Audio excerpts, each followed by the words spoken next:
Shalom saudara, puji nama Tuhan kita ada di tempat ini bersama-sama.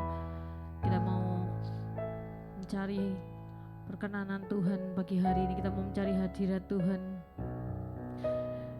Ya Bapak, mengucap syukur Tuhan buat penyertaan-Mu Tuhan sepanjang malam tadi Tuhan, sepanjang seminggu kemarin Tuhan. Ucap syukur Tuhan atas penyertaan-Mu Tuhan, perbuatan-Mu yang dahsyat dan ajaib dalam hidup kami Tuhan. Biar hari ini Tuhan kami mau lebih lagi Tuhan datang di hadirat-Mu Tuhan. Kami mau menyembah-Mu Yesus. Kami mau mengucap syukur atas segala perbuatan-Mu Tuhan.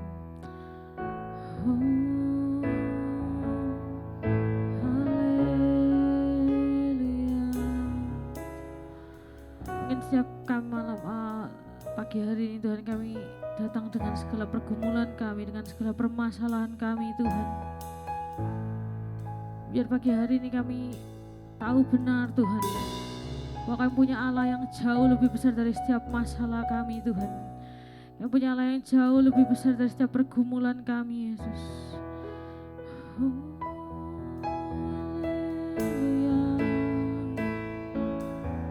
Sebab dalam kelemahan kami sempurnalah kuasa-Mu ya Tuhan.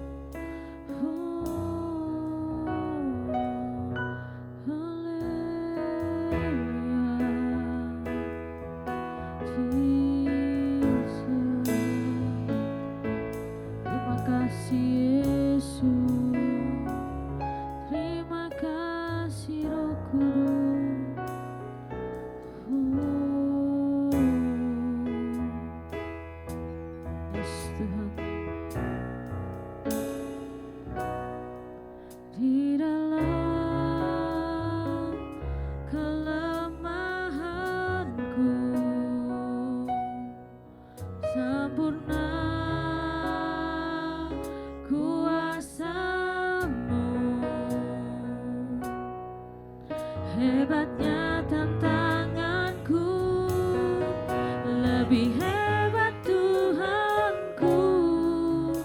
Ku berserah kepadamu di dalam kelemahanku, sempurna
berserah kepadamu.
Mereka mau nyatakan lagu ini sebagai doa kami Tuhan, iman kami Tuhan.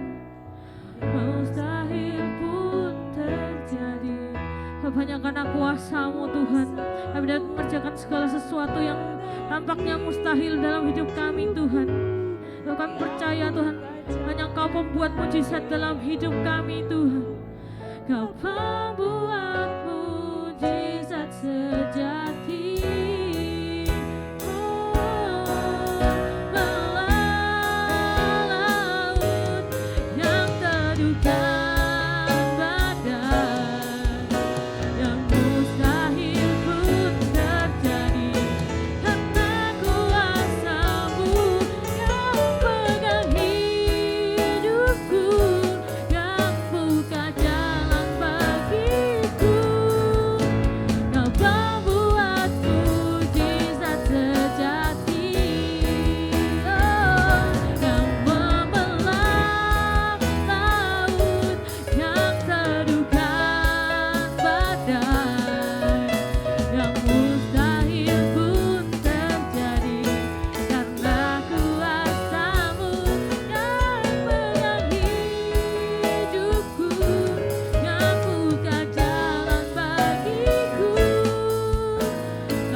melebihi Tuhan. Allah yang jauh lebih besar dari setiap pergumulan kami Tuhan. Mari yang siap puji Tuhan semua katakan. Yang siap puji Tuhan semua katakan. Berikan tangan kanan kiri mengatakan Allahku dahsyat. Tetap bangkit berdiri saudara. Kita mau sama-sama puji Tuhan lebih lagi.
Puji Tuhan.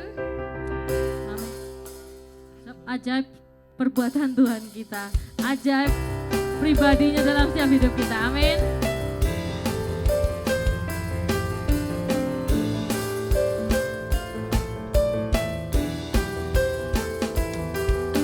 Tak terbayang kebesaran-Mu dan tak terbanding kekuatan-Mu Tuhan. Kau megah bagiku. Tangan senam jiwa dan pengharapan, laku serahkan untuk rencana-Mu Tuhan.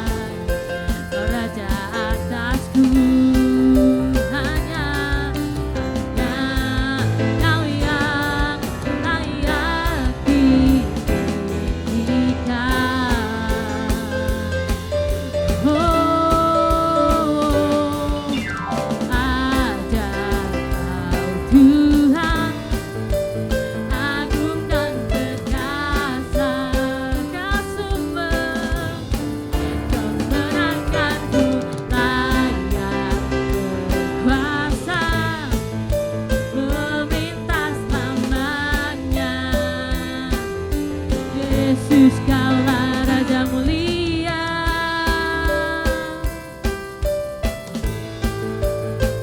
Sama-sama saya undang jemaat untuk bangkit berdiri.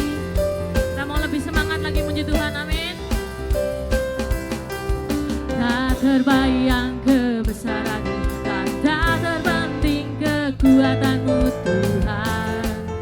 Kau megah bagiku, oh, segenap jiwa dan pengharapan telah ku serahkan untuk rencana-Mu Tuhan. Kau Raja atasku, hanya Kau yang layak ditinggikan. Ajaib Tuhan, ajaib Kau Tuhan, agung dan perkasa. Kau sumber kebenaranku, layak berkuasa, memerintah selamanya. Yesus kaulah Raja mulia, ajaib Kau Tuhan, agung dan perkasa. Kau sumber kebenaranku, layak berkuasa, memerintah selamanya. Yesus kaulah Raja mulia.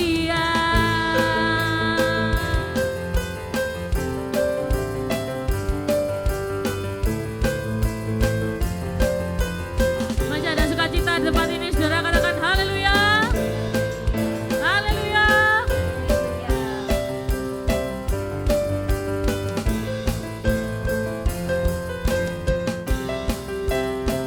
Terus angkat tangan. Ajaib Kau Tuhan, agung dan perkasa. Kau sumber kemenanganku, layak berkuasa, memerintah selamanya. Yesus kaulah Raja mulia, ajaib Kau Tuhan, agung dan perkasa. Kau sumber kebenaranku, layak berkuasa, memerintah selamanya. Yesus kaulah Raja mulia.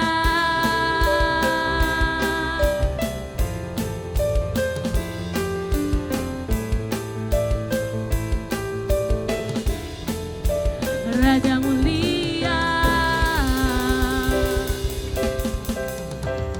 Ya, silakan duduk saudara. Sambil kita siapkan setiap persembahan kita, sama-sama kita berdoa dulu. Mengucap syukur Tuhan buat siang hari ini Tuhan, pagi hari ini Tuhan, kalau Engkau boleh layakkan setiap kami Tuhan, untuk kami boleh datang di hadirat-Mu Tuhan, beribadah padamu Tuhan. Sebentar kami akan berikan persembahan Tuhan, biar Kau yang juga berkati setiap kami lebih lagi Tuhan, jemaat-jemaat-Mu tempat ini Tuhan. Dalam nama Yesus Tuhan kami sudah berdoa dan mengucap syukur, haleluya, amin. Nah, sambil persembahan dijalankan, sama-sama kita angkat satu pujian. Allah ditinggikan dengan sorak-sorai.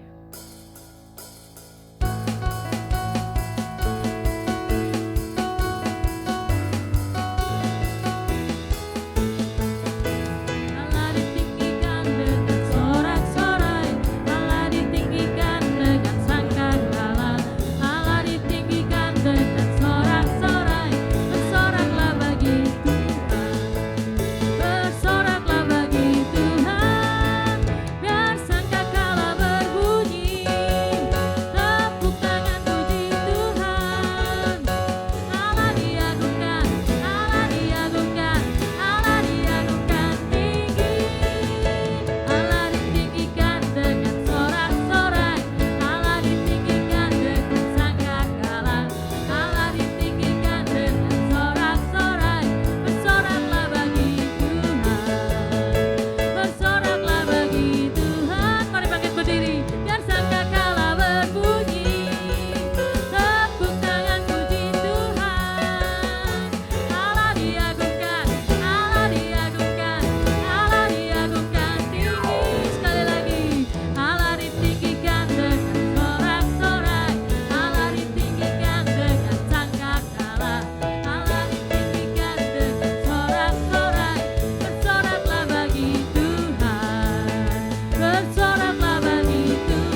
Buat nama Tuhan sekali lagi. Sama-sama kita siapkan hati dalam posisi kita berdiri tetap. Kita mau sama-sama siapkan hati untuk kita dengar firman Tuhan. Pagi hari ini Tuhan, Kau mau lebih lagi Tuhan mencari kebenaran firman-Mu Tuhan. Biar Kau mau disempurnakan lebih indah dan semakin indah di hadapan-Mu ya Tuhan.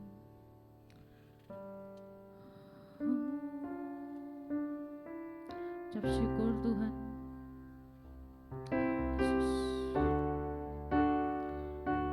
Buat segala pengorbanan-Mu Tuhan yang begitu besar dalam hidup kami Tuhan, untuk menjadikan kami layak Tuhan, untuk menjadikan kami indah Tuhan di mata-Mu Tuhan.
Engkau yang mengasihi kami terlebih dahulu.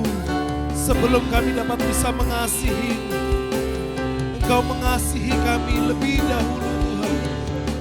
Penuhlah kasih-Mu atas setiap kami. Sungguh indah yang Kau pikirkan tentang, amin, amin, tak terselami bagiku. Sungguh indah,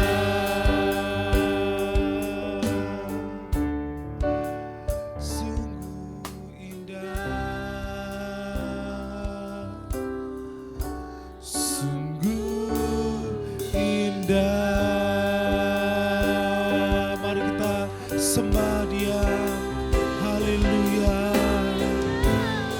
Kami mengasihi-Mu Tuhan.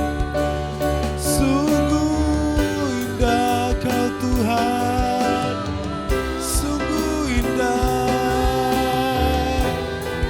Haleluya. Yesus, Yesus, kami mengasihi-Mu Tuhan. Sungguh indah, sungguh indah.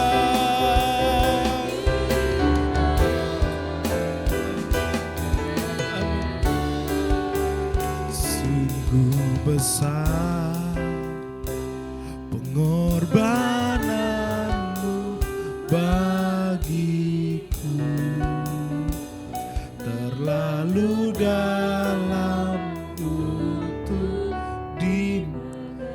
kami menerima kasih-Mu Tuhan. Penuhkan setiap kami, kasih yang kami terima Tuhan. Biarlah hati kami terbuka lebih lebar lagi. Hikmat kami, pikiran kami terbuka lebih besar lagi Tuhan. Untuk kami dapat mengerti isi hati-Mu dalam setiap kami. Agar setiap kami hidup berkemenangan. Amin. Terima kasih Tuhan. Terima kasih. Sungguh indah.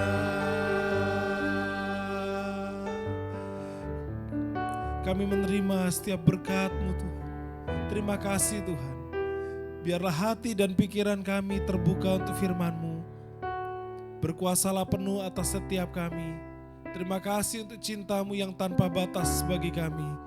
Dan kami mau mengasihi Tuhan lebih lagi dengan segenap akal budi pikiran, hati kami, kekuatan kami. Kami mau mengasihi Tuhan. Di dalam nama Tuhan Yesus kami siap mendengarkan firman-Mu. Haleluya. Amin. Puji Tuhan. Kita percaya bahwa Tuhan sendiri yang hadir di tengah-tengah kita mengurapi setiap kita. Haleluya. Puji Tuhan. Cinta Tuhan tidak dapat dibatasi oleh apapun juga. Amin. Saya bersyukur lewat pujian penyembahan ya yang dibawakan oleh WL. Kita percaya bahwa ada hadirat Tuhan yang menguasai setiap kita. Lewat puji-pujian yang kita naikkan. Karena puji-pujian adalah firman Tuhan ya yang dirangkum dalam melodi-melodi yang indah. Menguatkan hati dan pikiran kita. Pujian pertama tadi berkata pembuat mujizat yang membelah laut, yang teduhkan, amin, yang mustahil pun terjadi karena kuasa-Mu yang pegang hidupku, yang buka jalan bagiku. Kau pembuat mujizat sejati. Amin. Dalam kehidupan ini kita butuh pertolongan tangan Tuhan. Amin. Siapa di sini gak butuh Tuhan? Angkat tangan. Biar tak geret sini ya. Mau didoakan dulu atau dikamplengi dulu gitu ya. Dihajar dulu. Oke, puji Tuhan. Nah, firman Tuhan hari ini manusia berhati emas. Wah, jadi gak bisa dijual ya. Siapa yang mau jual hatinya? Jangan. Oke, firman Tuhan biar setiap kita memiliki hati emas dalam kehidupan kita. Siapakah manusia? Siapa manusia? Siapa manusia? Oke, next. Ya, you and me, saudara dan saya. Jadi kalau cuma jawab saya, oh berarti cuma dia aja yang manusia. Saya gimana gitu. Jadi siapakah manusia? Bapak, Ibu, saudara dan saya. You and me ya. Ini baby. Nah, Ayub 7 ayat 1. Mari kita baca sama-sama dengan bangkit berdiri. Ayub 7. Sudah dapat? Oh ini sudah ada di atas ya. Ayub 7 ayat 1. Bukankah manusia harus bergumul di bumi dan hari-harinya seperti hari-hari orang upahan? Oke, sekali lagi ya. Ayub 7 ayat 1. Bukankah manusia harus bergumul di bumi dan hari-harinya seperti hari-hari orang upahan? Puji Tuhan, silakan duduk. Nah, tadi lagu awal ya, pembuat mujizat. Manusia harus bergumul di bumi. Siapa di sini yang sedang dalam pergumulan? Amin. Haleluya. Firman Tuhan digenapi ya. Bahwa harus bergumul di bumi. Dan hari-harinya seperti hari-hari orang upahan. Artinya apa? Berjuang hari lepas hari berjuang. Kalau nggak berjuang nggak bisa makan. Jadi mau nggak mau berjuang, hari lepas hari berjuang. Amin. Nah, jadi siapakah manusia? You and me. Nah, setiap kita berjuang. Next, siapakah manusia? Nah, di gambar ini siapa ini? Hanya ada satu bayi yang lahir di palungan dan dipelihara di palungan, yaitu Tuhan Yesus. Tuhan Yesus juga manusia. Dia bergumul dalam setiap kehidupan kita. Lukas 2 ayat 52. Nah ini dia. Ayat 52 saya sudah cantumkan. Kelihatan ya? Oke. 2, 3. Dan Yesus makin bertambah besar dan bertambah hikmatnya dan besarnya dan makin dikasihi oleh Allah dan manusia. Amin. Lukas 2, Yesus bertambah besar dan bertambah hikmatnya dan besarnya dan makin dikasihi oleh Allah dan manusia. Puji Tuhan. Nah, jadi manusia ini Bapak Ibu, saudara-saudaraku yang terkasih, terdiri dari 4 aspek. Ya, lewat ayat tadi, bertambah besar, bertambah hikmatnya, bertambah besarnya, dan makin dikasihi oleh Allah dan manusia. Jadi terdiri dari 1, mental, 2, fisik tubuh, 3, kerohaniannya, yang 4, hubungan sosialnya. Nah ini manusia. Kita hari ini saya mau fokus banyak yang pertama. Tadi kan manusia berhati emas. Oke, next slide. Sambil menjalankan kehidupan yang penuh, baca sama-sama, pergumulan ya. Kita tetap berhati emas. Artinya apa? Kita harus menjaga kelakuan dan perkataan kita supaya tetap baik dan memberkati keluarga serta sesama. Jadi saya rangkum khotbah saya ya, yang nanti panjang ini ya di sini. Kita perlu menjaga kelakuan dan perkataan. Nah, saya mau tanya, ada orang yang ganteng gitu ya, ganteng yang apa? Beberapa bulan yang lalu ya sempat ada dinobatkan hari patah hati sedunia katanya. Karena Chris Evans menikah. Chris Evans tahu? Ya, Kapten Amerika yang badannya kotak-kotak itu loh. Roti sobek itu. Nah, dia menikah. Jadi banyak remaja-remaja pemudi-pemudi gitu ya, remaja-remaja putri pemudi itu patah hati gitu ya. Karena ternyata idolanya menikah. Dan menikahnya dia sudah usia 40-an ya. Menikah sama wanita muda sekitar 20-an. Wah, jadi semakin sakit hati lagi gitu ya. Banyak chance-chance terpotong. Nah, ada orang misalnya dengan fisik yang begitu indah dikagumi, tetapi kalau kelakuannya nggak baik. Wah, gimana nih? Badan yang kukur, gede gitu tapi aduh kalau jalan megang hai gitu ya. Nah kelakuannya nggak baik. Ya kurang ya itu bicara kelakuan. Atau begitu indah, begitu cantik, tetapi perkataannya nggak baik. Wah, sing jurus menyakiti. Nggak pernah ngomong itu menyenangkan, mesti nyakiti. Pernah pengalaman ya saya diproses secara mental ya, kita tahu bersama-sama ada oma-oma yang sempat tinggal di gereja. Perkataannya itu saya nggak pernah menemukan perkataan yang baik gitu ya. Wah Andrew tambah ganteng gitu. Ya mungkin pernah ya, tapi nggak dibandingkan dengan kata-kata yang menyakiti yang lain, kayaknya terlupakan. Jadi kalau ingat oma itu di pikiran ini kayak teringat suatu hal yang pahit gitu. Nah hatinya bukan dari emas, ya susah ya. Dia sendiri berupaya ya setiap hari rajin, setiap ibadah ada di gereja. Mau dari ibadah lansia ada, kaum wanita ada, ibadah umum ada, bahkan ibadah WOC pemuda ada, ibadah sekolah minggu pun ada gitu. Setiap hari kelakuannya sangat baik ya datang ke gereja, tapi perkataannya tidak baik. Perkataannya menyakiti hati. Apakah disenangi oleh sesama? Sesama aja gak senang gitu ya. Waduh, ya semoga kalau Tuhan ya bagiannya Tuhan ya. Tapi dalam pergumulannya kita melihat bersama-sama ini contoh nyata bahwa sekalipun orang punya kelakuan yang baik, sudah menjaga kelakuan baik, tapi perkataannya tidak baik, itu gak bisa. Itu kosong ya, sama dengan coret gitu. Nah, jadi kenapa seseorang bisa mempunyai kelakuan yang baik dan perkataan yang baik. Jadi saya fokus bagaimana mereka bisa punya kelakuan dan perkataan yang baik, yaitu kalau memiliki kesehatan mental. Nah coba lihat kanan kiri, sehat lah mentalnya. Mentalnya bagaimana? Kalau sekarang kan sering ada istilah kena mental.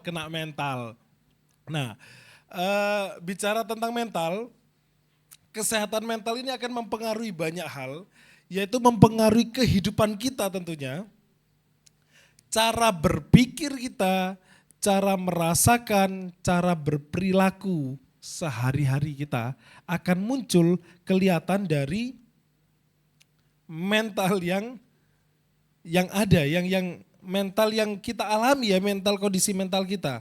Oke, sebentar saya buka catatan dulu. Nah, mental ini enggak serta-merta kita punya mentalnya enggak baik, mentalnya jelek, itu tidak. Jadi saya sampaikan di sini bahwa apa yang disampaikan di 4 aspek tadi, mental, fisik, kerohanian dan hubungan adalah sebuah kondisi yang bisa dilatih, bisa dibooster, bisa ditingkatkan. Ya, orang yang anak-anak ya dari bayi, kemudian seperti Jethro anak 3 tahun dan menjadi seperti Philip anak 5 tahun, ada pertumbuhan. Bisa dibooster. Mereka kalau makan dengan baik akhirnya memiliki pertumbuhan yang baik. Ya pergumulan juga untuk anaknya Rian ya, makannya bagus gitu ya. Nah tapi kalau dari Tante Yani cerita, Rian dulu nggak tinggi, saya lihat sendiri sih. Chris sama Rian bedanya jauh gitu ya. Sekarang balap-balapan ya, maju-majuan ke depan. Bukan balapan ke atas tapi balap-balapan. Nah, maju-majuan gitu ya. Balap-balapan maksudnya karena asupannya baik. Jadi kalau secara fisik bisa dilatih, kerohanian itu juga bisa dilatih, hubungan sosial itu bisa dilatih, mental juga bisa dilatih. Kesehatan mental itu merupakan hal yang baik, yang penting untuk kita miliki. Nah, kita perlu jaga agar tetap sehat mental. Jadi ada kesehatan fisik, kayak saya ini nggak tahu batuknya itu batuk nggak ada alasan, riaknya nggak ada, cuman kayak pin batuk gitu. Mungkin masih ada trauma dari sakit yang lain. Nah, kesehatan mental ini kalau kita punya kesehatan mental yang tinggi, kita akan punya kemampuan untuk menghadapi yang namanya stres. Siapa di sini stres? Nah, mengalami stres. Nah, pergumulan tadi ya, Ayub mengalami, manusia mengalami pergumulan. Jadi waktu kita menghadapi pergumulan, ada stres yang masuk, Nah, stres ini masuk itu tidak sesekali. Sepanjang hidup kita tidak akan lepas dari yang namanya stres. Jadi kalau saya stres, belum. Nah, kalau saya stres, ya memang setiap hari, Ayub sudah tuliskan, firman Tuhan sudah tuliskan bahwa mengalami pergumulan. Nah, stres bisa datang kapan saja, kepada siapa saja, ketika kita disakiti, ketika kita ditinggal sendirian, atau ketika kita ditinggal orang yang dikasihi. Seringkali stres itu lebih menguat, pindah rumah juga menjadi stres, tantangan dalam kehidupan, dalam pekerjaan, stres. Pengalaman kemarin saya berusaha mengosongkan jadwal karena ada undangan pernikahan. Bahkan sampai teman-teman ya ibadah WOC dipindah hari, sampai kayak gitu. Demi untuk datang pernikahan salah satu anak hamba Tuhan. Sama-sama anak hamba Tuhan, dia menikah, kita mau datang. Nah, udah dikosongkan, ternyata ada jadwal operasi masuk. Nggak ada jadwal lain, bisanya jam 2. Oke, jam 2, jam 4 selesai. Biasanya saya 1 jam selesai. Tetapi waktu menghadapi kasus yang harusnya 1 jam ini menjadi sampai jam 5 giginya belum keluar. Tinggal secuil belum keluar. Nah, nggak keluar, ini bisa jadi masalah ke depannya. Kita berjuang, bergumul, ya apa caranya, puji Tuhan 5:30 keluar. Dari jam 2 sampai 5:30, biasanya jam 3 selesai. Wah, sampai berpeluh ya, maunya kosong, karena bantu orang, dia nggak ada jadwal lain, dia harus kerja dan lain-lain. Oke lah, silakan masuk. Kitanya mau bantu, kitanya kewalahan bantu orang. Wah, pernah yang ngalami ya, mau bantu orang malah kita sendiri yang mengalami kesusahan. Tapi puji Tuhan bisa selesai. Nah, waktu menghadapi masalah ini, kalau cuma bicara waktu yang panjang nggak apa-apa, tetapi mau menghadiri pernikahan nih, ya, itu kan ada masalah, udah mempersiapkan suatu hal yang lain. Mau membantu orang, malah kesusahan, malah merusak kegiatan yang lain. Wah, ini benar-benar ngerepoti gitu ya. Kok cari soro? Nah, tapi kalau kita punya kesehatan mental yang baik, kita bisa mengendalikan stres kita. Nah, di tengah perjalanan operasi saya ada bersama dengan 3 tim ya, 3 suster. Ternyata yang satu harus pulang, punya anak bayi. Jam 5 nggak ada yang jaga. Dok, saya izin pulang. Ini nggak boleh pulang. Jangan ada yang pulang, karena kalau pulang mental saya down. Berkurang lagi kan timnya, tambah down lagi. Kalau sudah keluar baru pulang gitu. Nah, dia juga stres, anaknya. Jadi semua kerja dalam tuntutan yang tinggi. Nah, Bapak Ibu, saudara yang terkasih, itu salah satu contoh yang dihadapi, walaupun dokter gigi ya, sing ketok aneh, wah enak ya dokter gigi ya, wah enak. Ya enggak enak Bapak Ibu, ngadapi stres susah. Nah, bukan cuma dokter gigi, anak 3 tahun juga stres ya, ditinggalkan lepas pegangannya mamanya aja stres. Tadi pagi anak saya bangun sekitar jam 6 kurang 10, dia bangun gini, dia lihat di sebelah gini, terus dideketi, loh kok bapak bukan mama tinggal itu, sampai merengut, tinggal pindah cari mama nih, tidur lagi meluk mamanya. Nah, ada banyak hal yang terjadi ya dalam stres-stres kehidupan, pergumulan-pergumulan yang kita hadapi. Nah, tetapi kita percaya bahwa ada Tuhan ya yang bersama dengan kita. Oke, sekarang saya mengajak Bapak Ibu Saudara untuk ngetes kita ini lagi sehat mental enggak? Kalau tadi kan tanya kan, nah sekarang kita ngetes diri kita sendiri. Next slide. Saya akan bantu bacakan ya.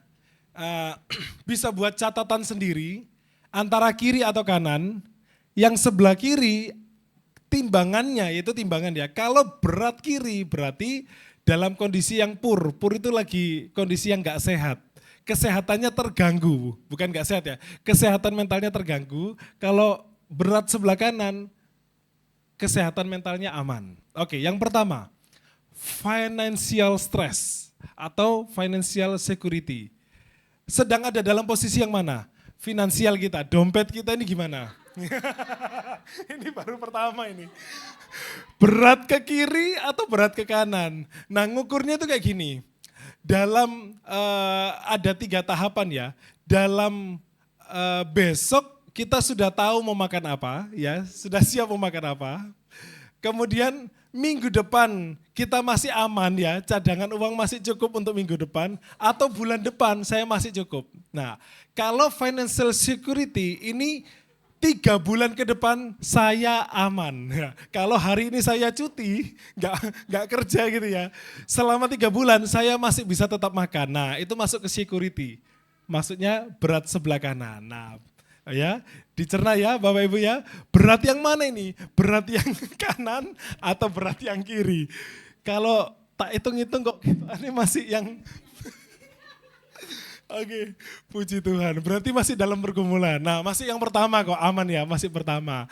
Berarti masih dalam ujian mental. Nah, yang kedua, lack of job opportunities. Artinya adalah tidak punya banyak kesempatan pilihan pekerjaan. Jadi, kalau saya keluar kerja hari ini, besok ada nggak yang menerima saya bekerja? Maksudnya saya bisa buka kerja sendiri, itu berarti yang sebelah kanan ya.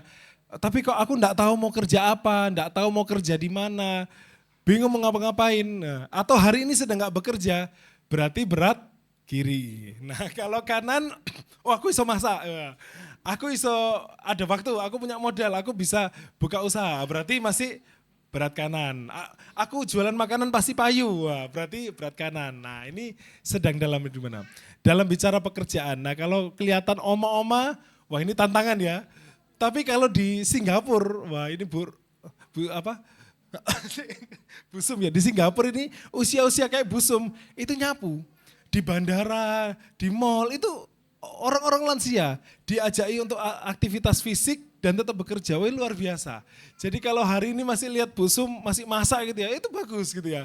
Itu salah satu potensi pekerjaan. Ya, peluang pekerjaan kalau di Indonesia mungkin kurang ya untuk lansia, tapi kalau di luar banyak. Nah, itu kesehatan mental yang kedua. Nah ketiga, kehilangan orang yang dicintai. Ya. Oh, saya tunggu. Ada yang salah. Oh ini ketuk ya. Ini ada salah enter tuh. Mana? Mana yang salah? Itu bawahnya. Oke, berarti kita skip ya. Losing, kehilangan orang yang dicintai. Nah, di sini kita tahu ada ya, ini salah satu yang membuat mental bisa terganggu atau memiliki orang yang dicintai. Nah, ini akan berat ke sebelah kanan. Nanti dihitung, aku kiri ada berapa, kanan ada berapa. Nah, kemudian warna ungu itu poor coping skill sama good coping skill. Coping itu maksudnya ini kooperator. Jadi bisa bekerja sama dengan orang lain atau nggak bisa bekerja sama dengan orang lain. Biasa kerja sendiri atau kerja ada barengan nih. Yaitu poin yang keempat. Oke, ya coba ditimbang. Tadi aku satu pertama yang mana ya, oke. Oke, kemudian yang warna biru being bullied atau dikucilkan. Bully itu apa ya? Sering dikata-katai, sering diilok-ilokno. Nah, jadi sering dikata-katakan yang jelek, diilok-ilokno atau merasa terkucilkan. Terkucilkan. Jadi kayak aku masuk di kelompok ini kok kayaknya nggak diterima. Akhirnya menyendiri. Pindah kelompok lain ya menyendiri. Jadi jauh dari komunitas. Atau kita sedang ada dalam komunitas, itu berat kanan. Nah, oke. Jadi kalau pasangannya adalah being part of a fair society, jadi menjadi bagian dari komunitas yang baik ya, fair yang baik. Kalau komunitas kita, oh aku nggak sendirian kok, aku punya teman-teman. Nah, tapi di dalam perkumpulan itu setiap kali ketemu ngerasani wong, maki-maki orang gitu ya, wah jadi bisa berkata apa adanya gitu ya. Pokoknya dalam kelompok itu penuh dengan kebun binatang, nah itu berarti nggak termasuk di kanan ya. Itu dalam kondisi mental yang terganggu. Gimana komunitas kita? Tempat kerja kita bagaimana? Isinya lagu-lagu rohani atau lagu-lagu apa? Saya tiap kali turun praktekan kan biasanya perawat sudah siapkan. Di ruang tunggu itu saya minta pasang lagu, di ruang praktek ada lagunya sendiri. Tiap kali turun itu lagu-lagunya, sia-sia aku bertemu denganmu. Lagunya itu lagu yang patah hati, sendu, galau gitu. Tak kongkon ganti lagu. Nggak ada lagu-lagu galau, ganti lagu-lagu yang lain supaya terbang. Nah, gimana lingkungan kerja kita, lingkungan handphone kita isinya status-status seperti apa ya, itu termasuk dalam hal-hal ini. Nah kemudian unsupportive relationship, punya relasi yang toksik ya, jadi punya hubungan dengan pasangan, tapi hubungannya itu bukan saling membangun, tapi saling menyakiti. Nah, kan ada nih, gak suwe ketok tambah elek ae ngono kan, ono kan guyonan, atau suwe gak ketok tambah ganteng ae. Nah, itu kan punya relationship teman yang baik. Nah, bagaimana kita ada di sebelah yang mana? Jadi dijawab masing-masing ya. Ini terima kasih Bu Sri untuk airnya sangat membantu. Nah, oke. Mengenal kondisi mental kita akan membawa kita kepada banyak hal. Kenapa saya membahas terbata-bata, maafkan Bapak Ibu. Kayak grogi karena ini dokter gigi tapi suruh ngomong tentang mental health ya. Tapi saya percaya ini yang Tuhan tanamkan karena kondisi inilah yang mungkin sedang menyerang setiap kita sekalipun orang percaya. Apakah orang Kristen dapat mengalami gangguan mental? Bisa, ternyata bisa. Berita yang terakhir beredar itu ada, ini hari Jumat ya, di hari Sabtu saya dapat kabar di 3 hari kemarin ada 3 mahasiswa berturut-turut mengambil keputusan untuk, ya itu dia, yang disebutkan BD, ya bodoh. Ya, kalau ada anak-anak kecil tidak ada ya, mengambil keputusan untuk bunuh diri. 3 hari berturut-turut mahasiswa. Salah satunya adalah karena dia nggak lulus kuliah, mau wisuda tinggal 1 mata kuliah nggak lulus. Kemudian memilih untuk yang tadi tuh. Pengalaman saya pernah mau lulus wisuda paling cepat nggak bisa, urutan pertama ya, kalau normalnya kan 4 tahun. Ada yang 3,5 tahun, saya nggak bisa lulus hanya gara-gara 1 mata kuliah nggak selesai. Waktu itu kawat gigi, harus ngulangi itu 6 bulan. Cuman gara-gara satu rasanya sakit hati banget, bayar full. Saya sudah ngelesi angel-angel ya, jadi setiap hari ngelesi, nabung, 1 bulan itu bisa kekumpul 1 juta, untuk tabungan lumayan ya untuk anak mahasiswa. Ternyata 6 bulan bayar SPP 6 juta. Jadi saya kerja sore-sore nabung gitu ya, dapat duit, ternyata duit itu diserahkan ke kampus gara-gara kegagalan. Ya puji Tuhan gitu ya. Tapi maksudnya Tuhan gitu, mungkin Tuhan izinkan saya kerja supaya bisa bayar ya. Tapi rasanya kok kecewa. Wah udah kerja susah-susah kok nggak ada tabungannya hilang gitu saja. Nah itu mengalami yang kondisi-kondisi yang seperti itu. Nah ternyata bukan hanya mahasiswa, bahkan ada berita di California, pendeta gereja besar namanya di Harvest Christian Fellowship di California, ada yang pendeta usia 30 tahun, dia memutuskan untuk mengakhiri hidupnya, pendeta. Nah, padahal dia dipakai untuk pelayanan, justru pelayanannya kepada mereka yang mengalami depresi, tapi dia sendiri depresi. Nah, belum lagi hari-hari ini film-film Korea ya yang dimakan-makan anak muda, ini Fani ini salah satu hafal banget. Di film-film anak remaja yang ada tulisannya 13 plus ya, 13 plus ke atas, itu aja sudah menghadirkan adegan-adegan bunuh diri di dalam filmnya. Hampir selalu film-film yang dilihat, kan kalau mau lihat sinetron Indonesia kan iklannya kakean gitu kan, jadi lihatnya yang film luar. Nah film luar yang dimakan ini banyak hal-hal negatif. Kalau kita nggak punya filter, kita nggak punya kesehatan mental yang baik, akan sangat mudah terganggu dengan hadirnya hal-hal yang nggak baik dari luar ini. Oke, next slide. Yang pertama, hanya Roh Kudus yang dapat memberikan kekuatan, kemampuan hikmat untuk menyelesaikan masalah dan perjuangan sehingga kita berkemenangan. Jadi yang pertama adalah kita butuh Roh Kudus. Bagaimana hubungan kita dengan Roh Kudus? Ya, kita buka di 1 Korintus 15 ayat 57. Tetapi syukur kepada Allah yang telah memberikan kepada kita kemenangan oleh Yesus Kristus Tuhan kita. Nah, Tuhan Yesus yang memberikan kita kemenangan. Nah, Tuhan sudah memberikan kemenangan. Pertanyaannya, sudahkah kita menerima kemenangan? Ya. Atau kita cuman, oh ya kita cuman tahu, sekedar tahu. Tapi kita melewatkan bahwa Tuhan Yesus sudah memberikan kemenangan.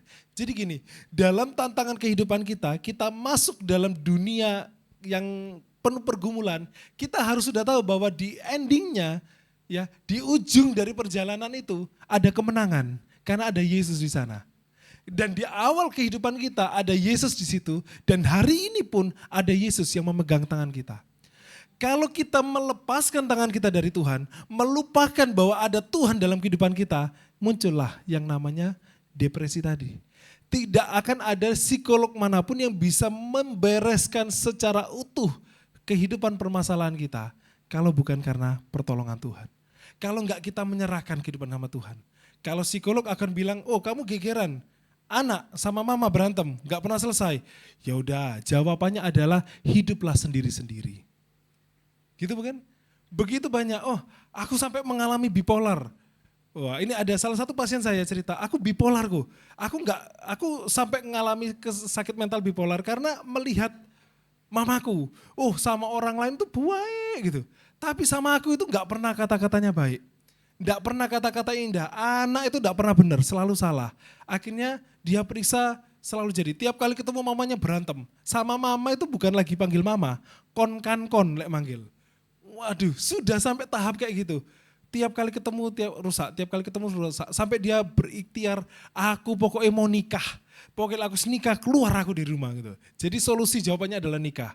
Nah kira-kira kalau dia menikah, amankah rumah tangganya? Belum tentu. Justru malah bisa lebih jeru. Karena belum siap, belum beres kehidupannya. Tapi kalau dalam kasih Tuhan, dalam hidup dalam Tuhan ada kasih, bisa saling mengampuni, maka bisa mengalami hidup berkemenangan. Jadi kuncinya adalah Roh Kudus. Undanglah Roh Kudus dalam hidup kita. Ya, amin. Bagaimana caranya? Next slide. Oke, jemaat dan hamba Tuhan harus berhati emas ya. Mulai dari kita harus berhati emas. Apa artinya? Next. 1. Oh, ini langkah paling gampang ya. Langkah paling mudah untuk mengimani bahwa ada Tuhan dalam hidup kita adalah menolong orang yang membutuhkan. Saling tolong menolonglah. Kalau ada orang dalam kesusahan, ini dalam kesusahan, jangan kita jadikan bahan topik gosip. Ini loh dia lagi susah. Gitu ya. Ini lagi soro, rasanya delonta, salah deh itu kayak gini, makanya gini. Delon yo biar deh gini, aku tambah digosong. Bukan kayak gitu. Waktu kita tahu ada orang dalam kesusahan, langkah pertama yang kita bisa lakukan adalah menolong orang yang membutuhkan. 1 Timotius 5 ayat 10, bunyinya, dan terbukti ya. Jadi terbukti telah melakukan pekerjaan baik. Seperti apa? Mengasuh anak. Nah, jadi ibu-ibu yang kewalahan mengasuh anak, Anda sedang melakukan perbuatan baik. Sedang melatih mental health kalian ya. Mengasuh anak, memberi tumpangan. Wah, siapa di sini yang suka memberi tumpangan? Itu that's a good perilaku apa? Good thing gitu ya. Ya, good behavior, memberikan tumpangan. Salah satu pelayanan saya ya, yang pertama kali di Permata Mahkota ya, sebelum saya ada di mimbar ini, pelayanan saya adalah antar jemput jemaat. Rian ngalami, podok nome kok sim pokoknya antar jemput jemaat. Nah itu ternyata itu masuk dalam perbuatan baik, melatih kehidupan kita, aspek-aspek kehidupan kita, membasuh kaki saudara-saudara seiman. Ini juga, ini kita belum ya, kita belum melakukan secara harafiah. Maya. Nah, membasuh kaki artinya apa? Kalau dalam budaya yang ada di sana ya, rumah-rumah kan penuh dengan debu-debu, kalau kita lihat masuk itu kaki pasti kotor. Mau masuk dalam rumah ada tempayan yang saling mencuci. Jadi saling melayani satu dengan yang lainnya. Menolong, bertolong-tolonglah ya. Orang yang hidup dalam kesesakan, pendeknya mereka telah melakukan segala kesempatan untuk berbuat baik. Jadi ada kesempatan berbuat baik. Ada kesempatan berbuat baik, bukan sebaliknya. Oke, next. Apa yang bisa kita lakukan? Mengasihi orang yang tidak mengasihi kita. Matius 5 ayat 5. Nah ini siapa mau baca ini? Gak nanggung-nanggung ya firman Tuhan ya. Yang ngomong siapa ini? Ternyata yang ngomong adalah Tuhan Yesus sendiri. Joshua mengulangi firman Tuhan ya. Kasihilah musuhmu dan berdoalah bagi mereka yang menganiaya kamu. Salah satu perawat saya bilang, tetap mengasihi. Dok, wah orang Ambon ini dia. Dok, kalau satu kali enggak apa-apa gitu ya. Tapi kalau sudah ulang-ulang kali saya enggak buat salah tapi saya dipersalahkan gitu. Firman Tuhan saudariku gitu ya. Lakukan firman. Saya cuma bisa berkata seperti itu. Nanti Roh Kudus yang memampukan. Jadi mengasihi orang yang bukannya mengasihi kita, yang tidak mengasihi kita. Yang bencekno sama kita, yang mengedarkan isu-isu enggak baik sama kita. Kasih mereka. Kalau kita bisa lakukan itu, nah akan ada pemulihan. Hati kita jadi emas. Next. Nah, kalau cuman mengasihi, itu mungkin kita masih bisa lakukan ya. Dengan hati yang munafik. Tetapi enggak selesai.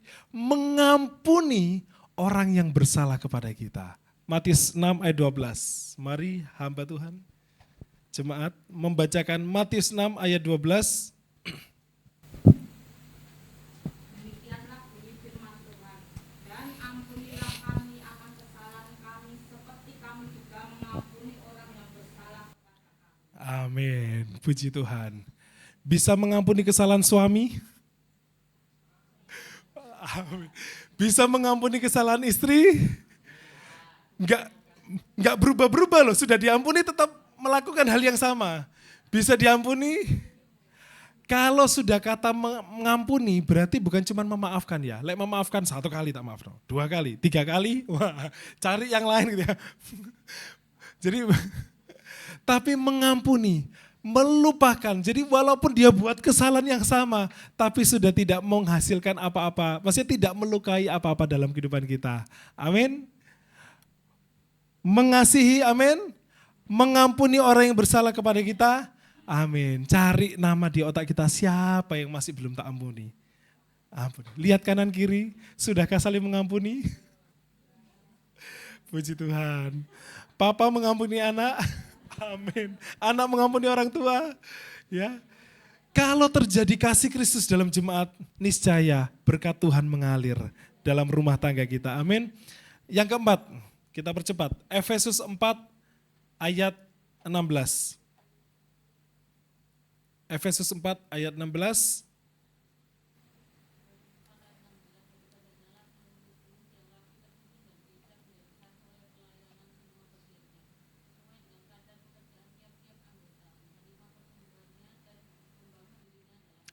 Amin. Jadi kita melayani dalam komunitas. Puji Tuhan kalau setiap kita terlibat dalam pelayanan hari ini, jumlah kita enggak banyak, tapi enggak masalah. Tapi mental kita semakin kuat, semakin baik. Justru dalam komunitas lah, kalau kita ketemu ada yang salah, berperilaku menyimpang, tegur. Ya. Sama Philip gitu, saya enggak berani gitu, karena orang tua. Tapi dalam komunitas akan ada orang-orang lain yang saling menegur gitu ya, saling mengasihi. Kenapa menegur? Karena mengasihi ya. Jadi kita sama-sama gitu ya, sama-sama berjuang. Waktu saya punya permasalahan yang hebat ya dengan orang tua, mau curhat sama orang tua nggak bisa. Karena berantemnya sama orang tua. Sama istri, gak iso, pasti istri membela saya gitu kan. Nggak fair, saya cari Om Niko gitu. Om Niko tolong, wejangane gitu ya.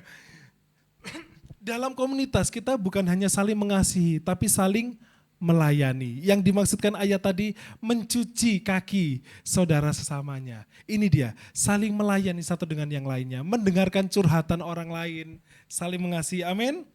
Ya, kita adalah jemaat yang rapi tersusun, yang diikat menjadi satu pelayanan, semua bagiannya sesuai dengan kadar pekerjaan tiap-tiap anggota, menerima pertumbuhannya dan membangun dirinya dalam kasih. Yang terakhir, yang paling penting, Matius 6 ayat 6.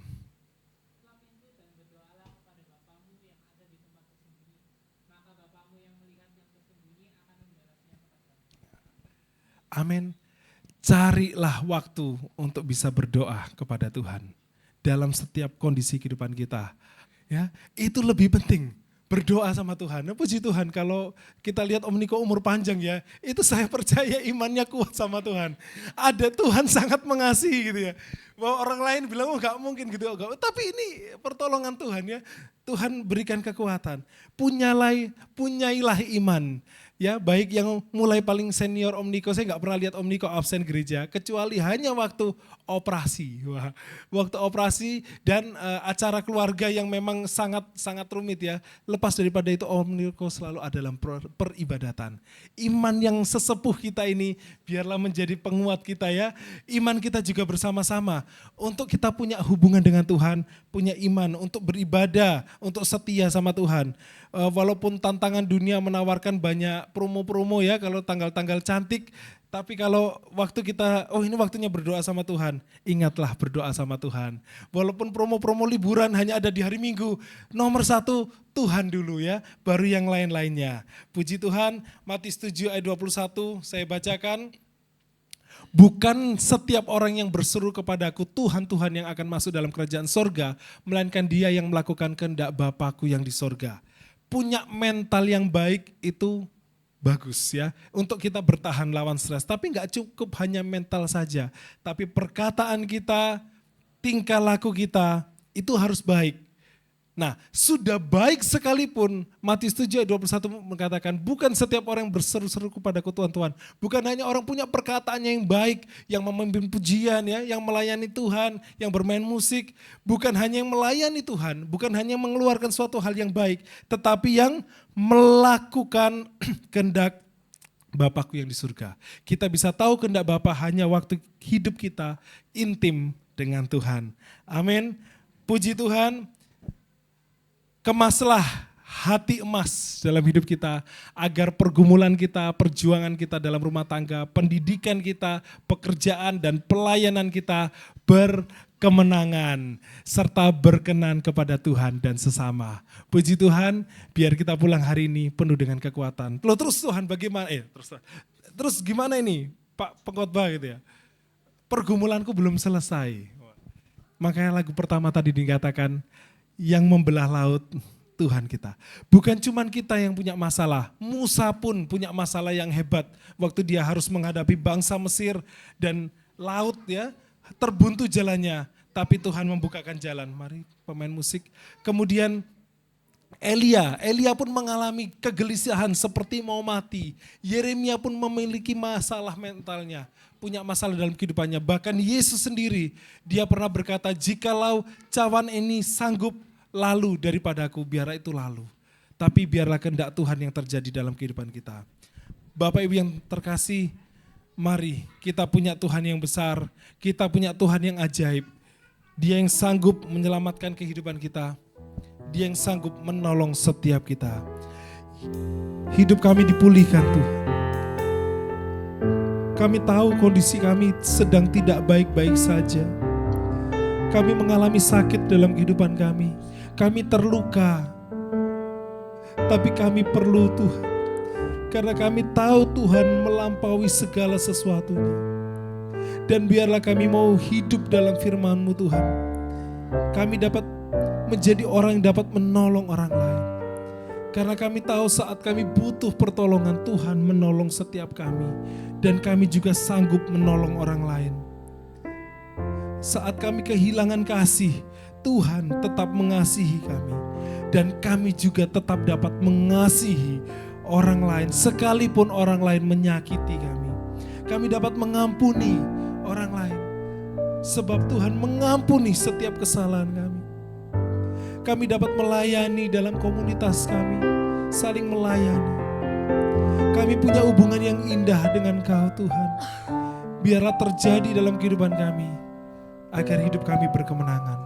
Terima kasih Tuhan. Berkati setiap anak-anak Tuhan yang rindu mencari Tuhan, yang rindu untuk dipulihkan dalam segala pergumulannya. Tuhan berkati, Tuhan pulihkan. Baik oma opa yang ada di tempat ini, Tuhan berikan kekuatan, berikan kesehatan, berikan mental yang baik Tuhan. Biarlah perkataan mereka selalu baik, senantiasa baik, kelakuan mereka senantiasa baik, dan nama Tuhan dipermuliakan. Berkati keluarga-keluarga di tempat ini. Baik keluarga yang senior, keluarga yang masih masuk baru dalam keluarga. Berikanlah kasih-Mu Tuhan. Berikanlah kesetiaan-Mu dalam keluarga-keluarga kami, suami dan istri saling mengasihi seperti Kristus mengasihi jemaat. Terima kasih, berkati anak-anak muda dalam pergumulannya, baik pasangan hidup mereka, pekerjaan mereka, studi mereka. Tuhan berkati. Dalam segala stres yang mereka alami, berikanlah kekuatan Tuhan. Biarlah apa yang terjadi dalam dunia ini, Tuhan, biarlah tidak terjadi dalam anggota komunitas kami Tuhan. Dalam anak-anak Tuhan memiliki mental yang kuat di dalam Tuhan. Biarlah Tuhan sendiri yang mampukan mereka bertahan, punya iman yang teguh dalam Tuhan. Biarlah untuk anak-anak kami masa depan mereka ada dalam tangan Tuhan. Tuhan memberkati. Terima kasih Bapa, yang sakit disembuhkan, yang terluka dihiburkan. Oh Tuhan, terima kasih. Terima kasih yang butuh pertolongan, butuh perekonomian Tuhan. Tuhan bukakan jalan yang ajaib. Ada jalan terbuka. Oh Tuhan, bahkan berkat Tuhan melimpah, memberkati sehingga dapat menjadi berkat bagi sesama. Terima kasih Tuhan, terima kasih. Berkati Tuhan, kekuatan kesehatan menjadi milik kami, sukacita, damai sejahtera menjadi milik kami. Mari kita angkat kedua belah tangan kita. Terimalah berkat Tuhan. Bapak, Ibu, saudara-saudari, adik-adikku yang terkasih, terimalah berkat kasih setia dari Allah Bapa, cinta kasih dari putranya Tuhan Yesus Kristus, pemeliharaan oleh Roh Kudus menyertai setiap kita mulai hari ini sampai Tuhan datang kedua kali. Terima berkat Tuhan di dalam nama Tuhan Yesus Kristus. Menjadikan kita terang, menjadikan berkat, menjadi garam bagi dunia ini. Di dalam nama Tuhan Yesus Kristus, haleluya, amin. Puji Tuhan, Tuhan Yesus memberkati, Tuhan Yesus mengasihi. Haleluya. Perbuatan Tuhan kita, ajaib pribadinya dalam setiap hidup kita, amin.